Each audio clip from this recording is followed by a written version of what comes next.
नमस्कार दोस्तों। आप सभी विद्यार्थियों का आपके अपने YouTube चैनल एड्यूफैक्ट के प्लेटफॉर्म पे बहुत बहुत स्वागत है। दोस्तों, आज की क्लास में हम भारतीय संविधान के कुछ महत्वपूर्ण अनुसूचियों के विषय में अध्ययन करने वाले हैं। इसके पहले की क्लास में हमने भारतीय संविधान के महत्वपूर्ण 22 भागों के विषय में अध्ययन किया था। तो अगर आप में से किसी विद्यार्थी ने वो कक्षाएं नहीं देखी हैं तो आप प्लेलिस्ट पे जाइए, वहाँ आपको सभी कक्षाएं मिल जाएंगी। और आज की क्लास में हम बात करेंगे भारतीय संविधान की 12 अनुसूची और उनसे संबंधित कुछ महत्वपूर्ण अनुच्छेदों के विषय में। दोस्तों, अगर हम प्रथम अनुसूची की बात करें तो इसमें क्या है, प्रथम अनुसूची में आपके राज्यों के नाम एवं उनके न्यायिक क्षेत्र, संघ राज्य क्षेत्र के नाम और उनकी सीमाओं का वर्णन किया गया है। और इससे संबंधित अनुच्छेद जो है वो आपके अनुच्छेद 1 से लेकर 4 तक है। यानी 1 से 4 तक के अनुच्छेदों में आपके राज्यों की बात की गई है। राज्यों के नामकरण कैसे करेंगे, उनमें नामों में परिवर्तन, क्षेत्रों का समागम, इन चीज़ों का वर्णन आपका संबंधित अनुच्छेद यानी अनुच्छेद 1 से लेकर 4 तक में इसका वर्णन किया गया है। आगे बढ़े। अनुसूची 2 में अगर हम बात करें तो परिलब्धियों के वेतन और भत्ते यानी जो उपलब्धियां हैं उनके भत्ते और वेतन पर बात करी गई है। विशेषाधिकार और इससे संबंधित तो कुछ प्रावधान। अब किसके किसकी वेतन और भत्ते की बात की गई है तो भारत के राष्ट्रपति, राज्यों के राज्यपाल, लोकसभा के अध्यक्ष और उपाध्यक्ष, राज्यसभा के सभापति और उपसभापति, राज्य विधानसभाओं के अध्यक्ष और उपाध्यक्ष, राज्य विधान परिषदों के सभापति और उपसभापति, सर्वोच्च न्यायालय के न्यायाधीश, उच्च न्यायालय के न्यायाधीश, भारत के नियंत्रक एवं महालेखा परीक्षक के वेतन और भत्ते की बात किसमें की गई है तो आप बताइएगा कि अनुसूची 2 में की गई है। इससे संबंधित अनुच्छेद कौन कौन से हैं? 59, 65, 75, 97, 125, 148, 158, 164, 187 और 221। ये आपके जो अनुच्छेद हैं वो इनसे संबंधित हैं। आगे बढ़ेंगे। अनुसूची 3 को देखेंगे। इसमें विभिन्न उम्मीदवारों द्वारा ली गई शपथ यानी अनुसूची 3 में क्या है तो आप बताइएगा कि अनुसूची 3 में शपथ का वर्णन किया गया है। यानी शपथ के प्रारूप दिए गए हैं कि कौन किसको कौन शपथ दिलाएगा, कि कौन सा जो अधिकारी है वो कौन किसकी शपथ लेगा। इसका वर्णन आपका अनुसूची 3 में किया गया है। अब कौन कौन से हैं जिनकी शपथ का वर्णन अनुसूची 3 में है तो वो है आपके संघ के मंत्री, संसद के लिए निर्वाचन हेतु अभ्यर्थी, संसद के सदस्य, सर्वोच्च न्यायालय के न्यायाधीश, भारत के नियंत्रक एवं महालेखा परीक्षक, राज्य मंत्री, राज्य विधान मंडल के लिए निर्वाचन के लिए अभ्यर्थी, राज्य विधान मंडल के सदस्य और उच्च न्यायालय के न्यायाधीशों का जो वर्णन किया गया है वो आपका अनुसूची 3 में किया गया है। ठीक है। इससे संबंधित अनुच्छेद कौन कौन से हैं?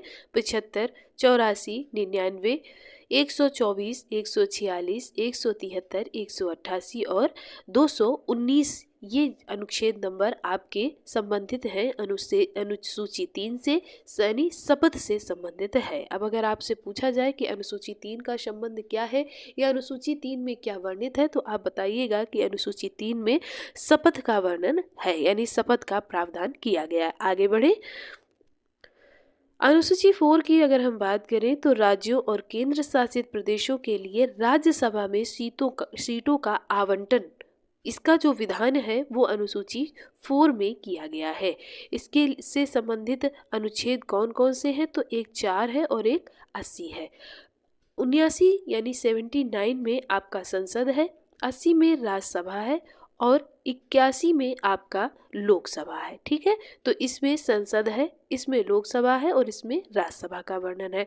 तो राज्यसभा में जो राज्यसभा के जो सीटें हैं उनके आवंटन की बात कहाँ की गई है तो अनुसूची 4 में की गई है। अनुसूची 5 की अगर हम बात करें तो अनुसूचित और जनजातीय क्षेत्र के प्रशासन तथा नियंत्रण के बारे में अनुसूची 5 में बात की गई है।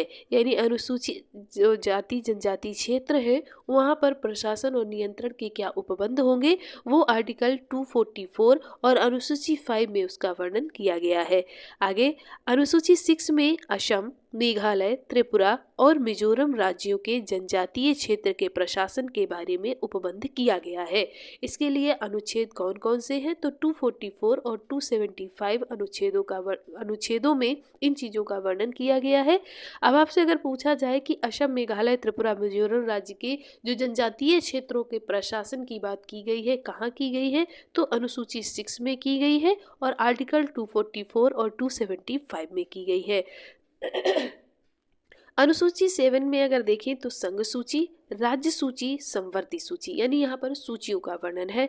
यहाँ पर जो विषय हैं वो उनका बंटवारा किया गया है। कौन से विषय कहाँ है, तो संविधान के लागू होने के समय इसमें 97 विषय थे, वर्तमान में 98 विषय शामिल हैं। कहाँ पर, संघ सूची में।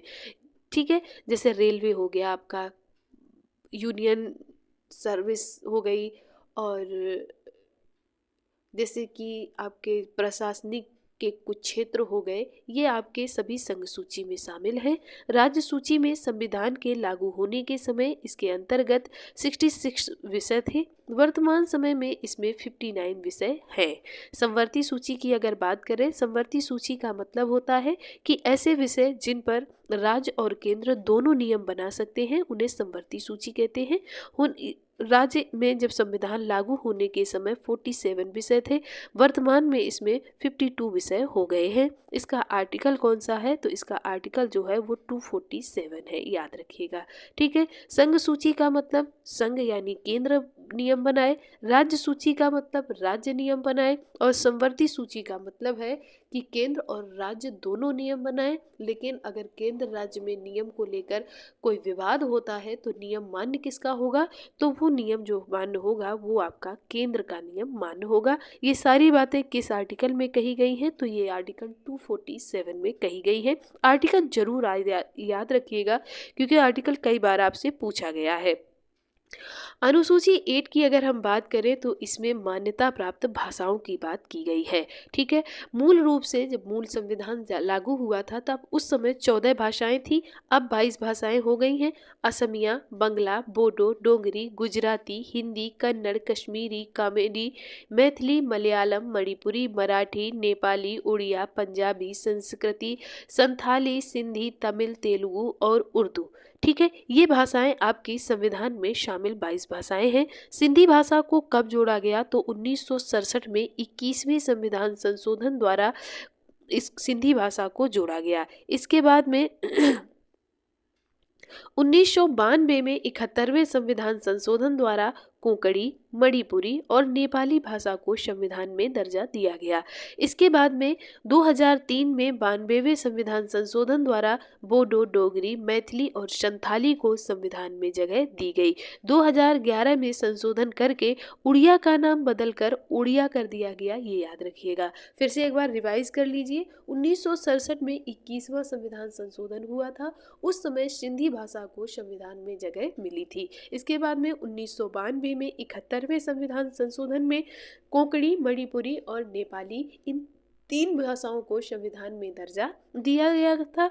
2003 में 92वां संविधान संशोधन हुआ, जिसमें से क्या हुआ कि बोडो, डोगरी, मैथिली और संथाली इन 4 भाषाओं को संवैधानिक दर्जा दिया गया। इसके बाद में 2011 में उड़िया का जो नाम बदलकर ओडिया कर दिया गया। अब भाषा से संबंधित आपके अनुच्छेद कौन से हैं, तो 344 और 351 जो अनुच्छेद है वो आपका भाषा से संबंधित अनुच्छेद है। इसके बाद में अनुसूची 9, अगर इसकी 9 की बात करें तो भूमि सुधारों और जमींदारी प्रणाली से उन्मूलन से संबंधित ये है। इस अनुसूची को पहले संशोधन द्वारा 1951 में मूल अधिकारों के उल्लंघन के आधार पर न्यायिक समीक्षा से इसे सम्मिलित कानून से बचाने के लिए जोड़ा गया था। ठीक है, हुआ क्या था कि जब गवर्नमेंट बनी, यानी गवर्नमेंट बनने का मतलब है कि जब पहली बार हमारे यहाँ चुनाव प्रणाली हुई, उसके बाद में नेहरू जी प्रधानमंत्री बने, तो जब लोगों के विकास हेतु कुछ काम किए गए, मान लो रोड बनवाना है और वहाँ किसी की ज़मीन पड़ रही है, तो वो लोग जाके सीधे क्या होता था कि कोर्ट चले जाते थे।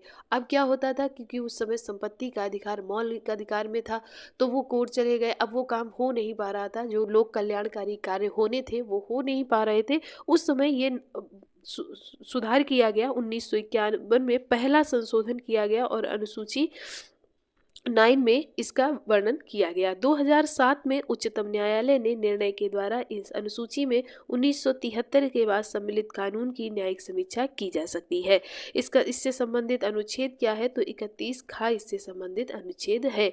अब आप याद रखिएगा कि इसमें बात किसकी की गई है, तो इसमें भूमि सुधार और जमींदारी प्रणाली, यही सब इसमें वर्णन किया गया है। अनुसूची 10 की अगर हम बात करें, तो आधार पर संसद और विधानसभा के सदस्यों की निरर्हता का उपबंध है, यानी दल बदल की बात की गई है कि आप दल चुनाव जीतने के बाद अपने दल को बदल नहीं सकते। इस अनुसूची को 92वें संविधान संशोधन द्वारा 1985 में जोड़ा गया था।